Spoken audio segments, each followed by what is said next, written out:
people have to understand that masculinity can be a cult. And when I say cult, it's no different than David Koresh. It's no different than Jim Jones. It's funny because when you don't even hear, the best way to example is slavery. Is when slaves were yelling about, oh my God, I'm being beaten, I'm being hurt. The master would look at like, I don't understand what you're saying. You don't, it's almost like there's this disconnect, like they won't see pain. There's a lack of empathy. And this is what happens with men and women, men who are in this cult.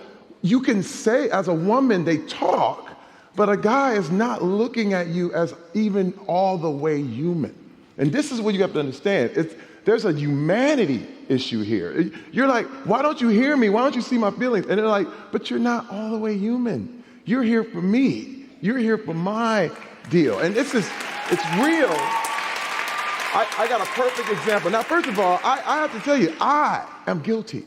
I am guilty. I believe, simply because I was a man, that I was more valuable than my wife and the other women in my life.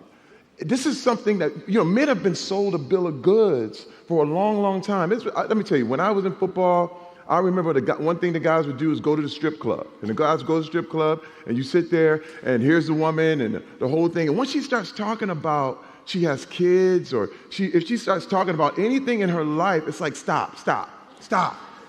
Because you're becoming a human before my eyes.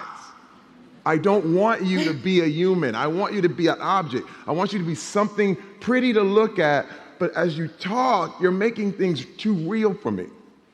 So scary.